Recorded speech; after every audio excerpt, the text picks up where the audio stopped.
Saya Cynthia Rompas masih menemani Anda di Kompas Petang. Saudara, akhir-akhir ini Presiden Jokowi kerap melakukan kunjungan kerja ke Jawa Tengah. Apakah agenda ini jadi bagian manuver untuk menggembosi kandang banteng? Berikut liputannya. Kunjungan Presiden di Magelang hari ini menambah tingginya intensitas kedatangan Jokowi di Jawa Tengah. Pada pekan lalu, Presiden mengunjungi Salatiga, Magelang, Temanggung, juga Wonosobo. Sejumlah agenda dihadiri Jokowi seperti pembagian sertifikat tanah, penyerahan bantuan pangan, hingga pengecekan jalan nasional di ruas Solo Purwodadi. Kunjungan kerja Presiden Jokowi di Jawa Tengah bertepatan dengan kampanye Ganjar di Sukoharjo, Salatiga, dan Kendal.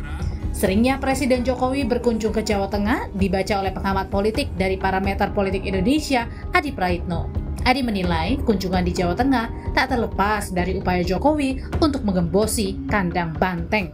Saya melihat soal Pilpres di 2024 ini kan rasa Jokowi sebenarnya.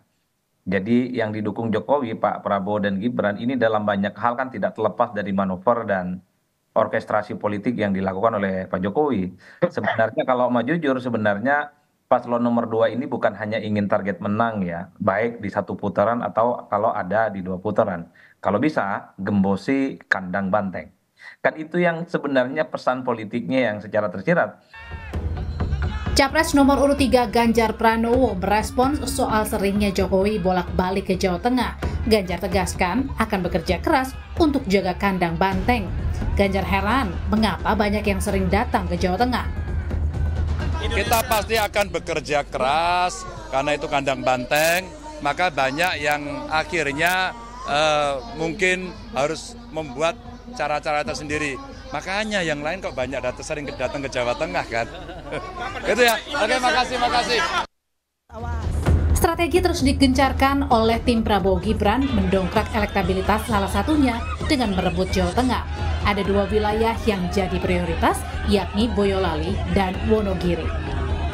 Salah satu jumlah yang paling banyak itu ada di kawasan tadi, itu di Boyolali sama di Wonogiri.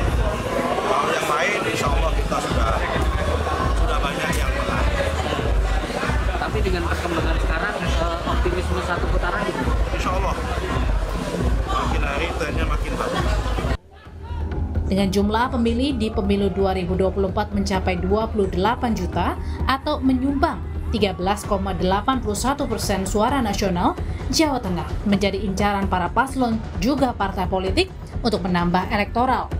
Sebagai wilayah yang kerap disebut kandang banteng atau basis pendukung PDI Perjuangan, kini Jawa Tengah diperebutkan oleh paslon lain, yakni Prabowo Gibran. Tim Liputan, Kompas TV.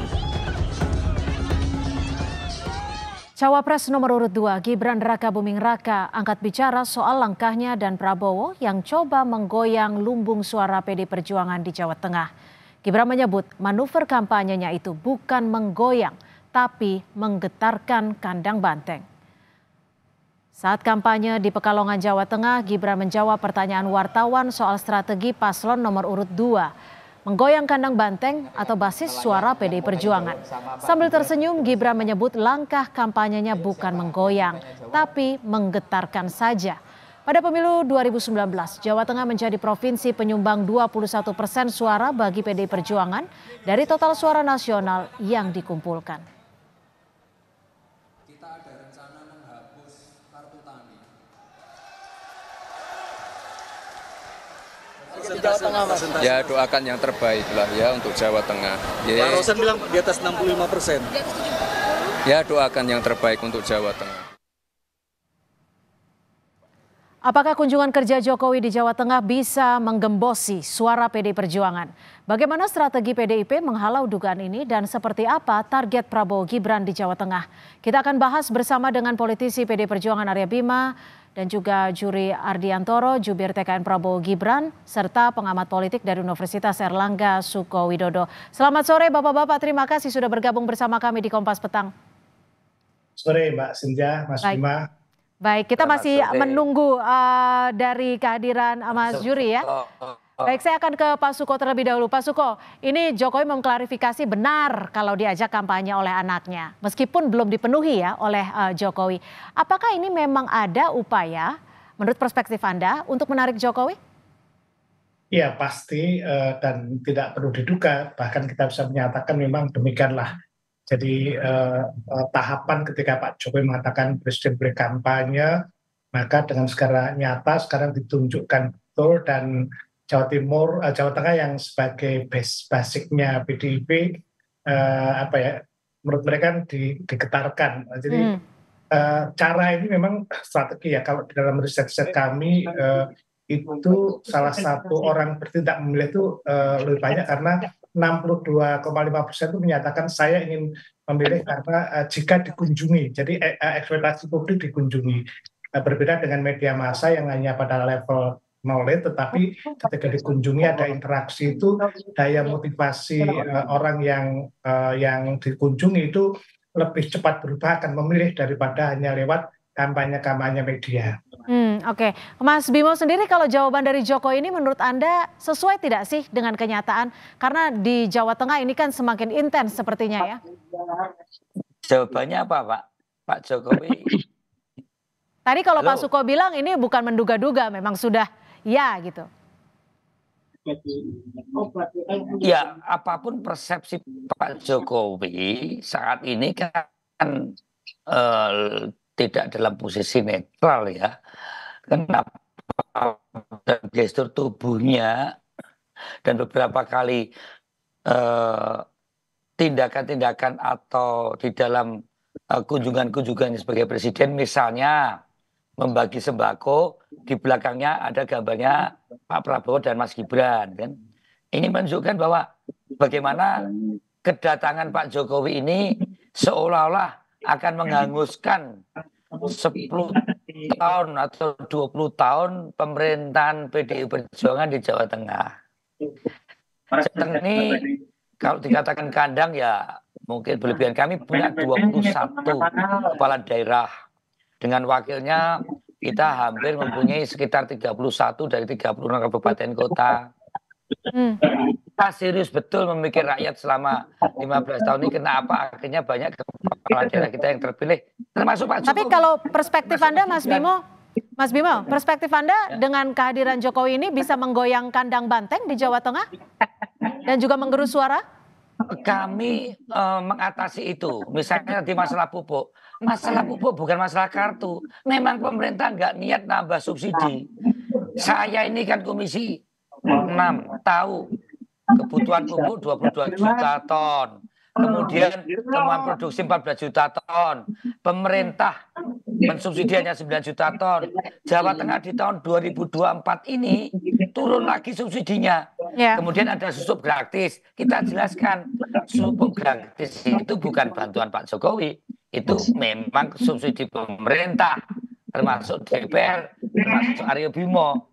Jadi kita menjelaskannya satu persatu. Kemudian ada bantuan beras, kemudian ada BLT. Oke. Begini. Tapi menggerus tidak? Pada kenyataannya sampai saat ini menggerus tidak suara PDIP? Sampai hari ini enggak, kami bagaimana mengatasi penggerusan itu. Masih mengatasi penggerusan itu. Soal beras. Ya ada yang beli kemampuan beli beras. Loh, sudah beras. Jadi saya melihat ada usaha-usaha menggerus, ya kan? Tapi kita jelaskan bahwa rakyat sudah cukup cerdas dan bahkan kita kasihan semakin tidak terhormat.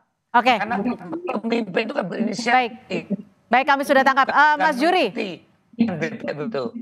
Mas Juri, ini kampanye cukup panjang sepertinya ya, kalau saya tidak salah sampai 10 Februari di Jawa Tengah. Apakah ini memang ada upaya untuk menggembosi suara kandang banteng di Jawa Tengah? Ya, makasih Mbak, Mas Aryo Bimo, Mas Suko Widodo, selamat sore. Ya, saya sekarang sendiri sedang ada di Jawa Tengah nih, saya ada di Brebes, tadi dari acara Tegal sama Mas Gibran, dan kita bukan soal gembos-menggembosi ya, ini kan soal kontestasi, soal persaingan mencari dukungan suara di seluruh Indonesia, tidak hanya Jawa Tengah, dan kebetulan memang Jawa Tengah menjadi daerah krusial, bukan saja ini kelahiran Mas Gibran, Pak Prabowo juga punya darah dari Jawa Tengah, Banyumas gitu, tapi Jawa Tengah itu memiliki nilai yang sangat berarti karena jumlah pemilih di Jawa Tengah itu sangat signifikan.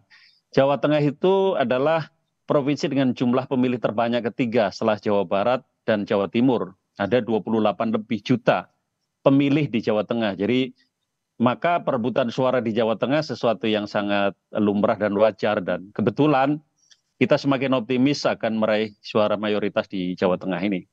Oke, Pak Suko, seberapa signifikan sih sebenarnya suara di Jawa Tengah ini dan peluang kemenangan di Pilpres untuk memenangkan suara Jawa Tengah ini akankah berpotensi untuk menang di Pilpres? Ya, kalau dihitung misalnya jumlah pemilih di Jawa itu kan sekitar 51% ya. Banten, DKI, Jogja, Jawa Barat, Jawa Tengah, Jawa Timur. Otomatis suara yang banyak itu akan menjadi dulangan suara jika konsentrasinya ke Jawa. Dan secara hitungan pembiayaan, kalau memang istilahnya berkonsentrik ke situ, itu suaranya cukup banyak. Jadi tak mengherankan jika masing-masing calon apakah 1, 2, 3 menjadikan Jawa itu menjadi konsentrasi di dalam melakukan. Yang perlu dicatat sebetulnya tidak setiap kampanye itu akan berujung pada secara teoretik ya, tidak berujung pada ketundukan. Jadi orang berkampanye bisa juga 1 dia nerima, 2 menunggu-nunggu meskipun YG kadang nggak kepanggil, tapi yang ketiga adalah nolak misalnya. Jadi kemungkinan bisa begitu. Artinya ya boleh aja misalnya dimanapun, tapi impactnya tentu tergantung dari reaksi publik itu seberapa dia mampu, seperti kata Mas Bima tadi, pencegahan seperti apa ya. Baik, kalau dilihat dari banyaknya Jokowi datang ke Jawa Tengah dari bulan Januari saja, kalau tidak salah sudah 3 kali ya. Apakah ini akan menggoyang basis suara di Jawa Tengah, khususnya untuk PDI Perjuangan? Tetap bersama kami, Kompas Petang segera kembali. Terima kasih Anda masih bersama kami. Kita masih membahas soal berupaya untuk merebut suara di kandang banteng di Jawa Tengah. Saya akan kembali ke Mas Bimo. Mas Bimo, tadi Gibran menyebut bahwa tidak hanya akan menggentarkan kandang banteng. Nah, bagaimana tanggapan dari Anda terkait hal ini? Apakah sudah ada upaya-upaya untuk menjaga kekuatan, memperkokoh kandang banteng saat ini? Ya, yang kita tunggu kan Pak Prabowo dan Mas Wali Gibran ya. Ini kan pilpresnya ini kan Pak Prabowo. Pak Prabowo baru sekali loh datang ke Jawa Tengah kan gitu. Juga Mas Wali Kota. Muternya di Jawa Tengah ya kurang kenceng kan gitu kan. Nah, kita melihat memang putaran yang disorot sekarang kan lebih kehadiran Pak Presiden Jokowi. Nah, sehingga isu-isu yang dimunculkan itu kan bukan kontestasi bagaimana kampanyenya Pak Prabowo dan Mas Wali Gibran, tapi yang kita dengar kan justru presidennya ini kan kayak Pak Jokowi mau kontestasi presiden periode ketiga gitu kan di bawah, yang muncul kan itu. Jadi dengan kehadiran Presiden Jokowi di Jawa Tengah, ini mempengaruhi basis suara PDIP di sana tidak? Kita berusaha untuk positive thinking bahwa kehadiran Pak Jokowi sebagai presiden itu tetap dalam posisi dia presiden, walaupun isu di media sosial, isu di media betul-betul bagaimana jurkam, ini saya bicara jurkamnya Pak Prabowo dan Mas Gibran ini banyak dilakukan oleh Pak Joko Widodo, entah sebagai Pak Joko Widodo sebagai presiden. Misalnya tadi soal sembako yang sudah dari Bulog ditempeli gambarnya Mas Prabowo dan Mas Gibran. Kemudian juga soal pembagian sertifikat. Kemudian juga menyangkut pembagian pupuk. Ya. Ini betul-betul kemasannya lebih di spread itu dalam urusan untuk memperkuat legitimasi Mas Prabowo dan Mas Wali Gibran. Kami tidak ada masalah karena kami punya instrumen untuk menjelaskan itu, bahwa kehadiran Pak Joko Widodo adalah sebagai presiden yang mana masalah pupuk ini masalah urusan pemerintah. Yang paling khawatir lagi adalah tekanan kepada kepala desa dan aparat desa. Ini terjadi betul oleh oknum-oknum aparat yang sedikit mengancam dalam tanda petik dengan meminta target suara. Oke, ditahan dulu sampai di situ. Kita minta kita kumpulkan. Ditahan dulu sampai di situ. Mas Juri, Mas Bimo menyebut Jokowi bahkan seakan seperti jurkamnya Prabowo dan Gibran untuk memperkuat legitimasinya. Bagaimana menanggapi hal ini? Ya, pertama saya nggak punya pretensi untuk menjelaskan apa yang dilakukan oleh Pak Jokowi sebagai presiden ya. Saya sudah berhenti nih bekerja di kantor staf presiden. Jadi nggak punya kewenangan nih ngomong soal Pak Jokowi sebagai presiden. Tetapi memang kami nggak bisa menolak betapa atau nggak bisa menolak situasi di mana saat saya misalnya bersama Mas Gibran ya, yang keliling Jawa Tengah atau di beberapa tempat yang lain, itu memang aura Pak Jokowi itu kelihatan sekali. Jadi betapa Pak Jokowi di lapangan atau di masyarakat itu masih sangat kuat sekali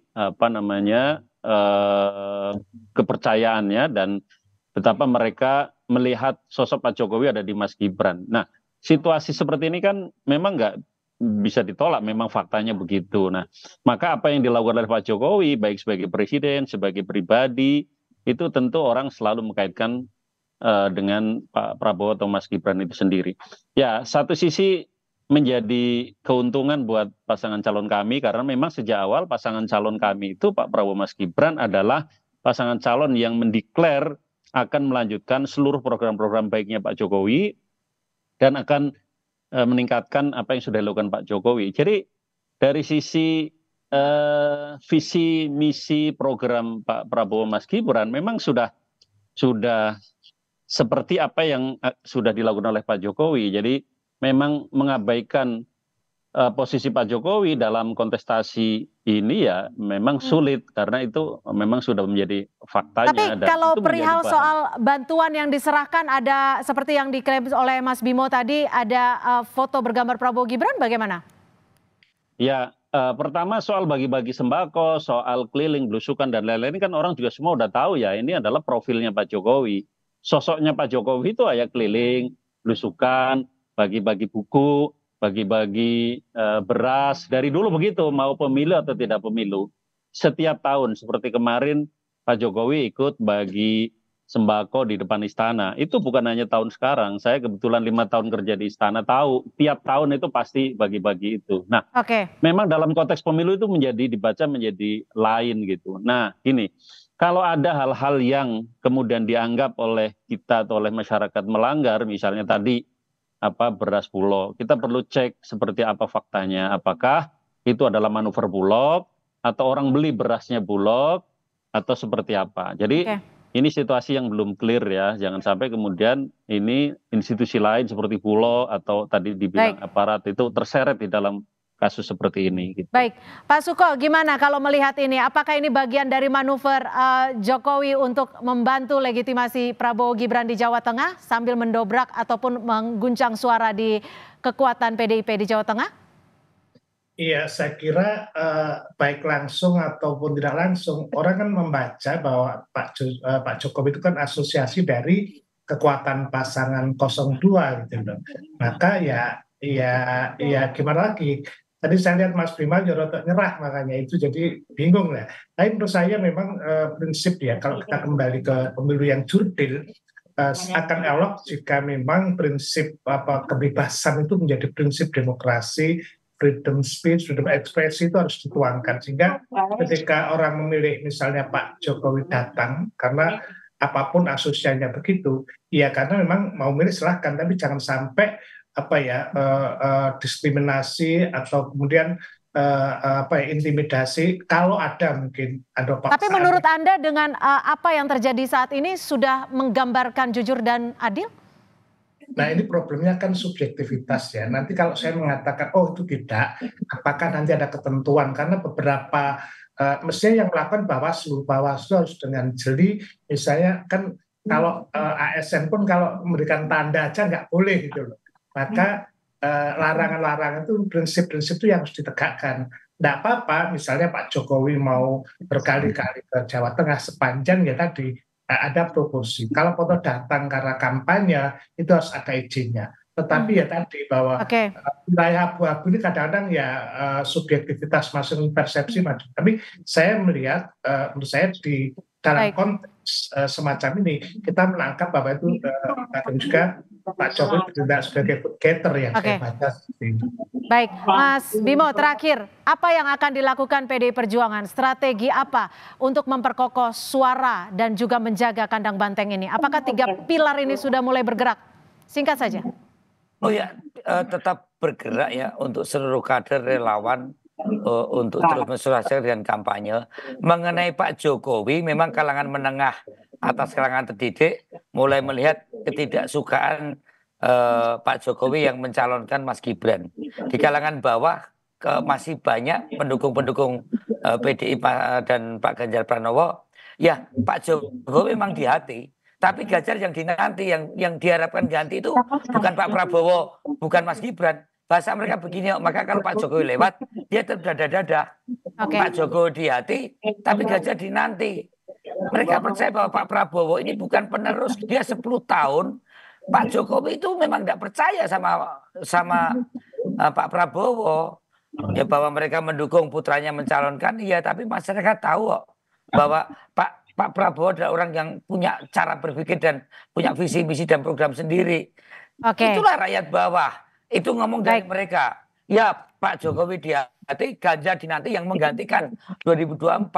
Itu masyarakat bawah yang saya temui. Jadi kalau ada bantuan pupuk, bantuan pangan, ya diterima saja dari Pak Jokowi. Tapi nantinya tetap nyoblos Ganjar, saya kira itu. Oke, baik. Singkat saja Pak Juri, singkat saja.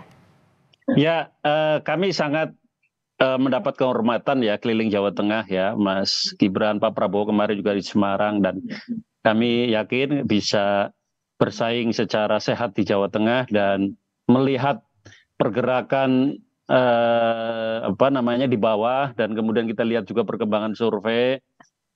Kita yakin mayoritas masyarakat Jawa Tengah akan memilih nomor 02 di Jawa Tengah. Jadi baik, terima kasih Pak Juri jangan sampai kampanye sendiri nanti. Baik, terima kasih atas perspektifnya Jubir TKN Prabowo Gibran, Mas Juri Ardiantoro, dan juga politisi PDIP dan juga Jubir TPN Ganjar Mahfud, Mas Arya Bima, dan analis komunikasi politik Universitas Erlangga, Pak Suko Widodo sudah bergabung bersama kami di Kompas Petang. Selamat sore. Sore. Terima kasih Pak Juri.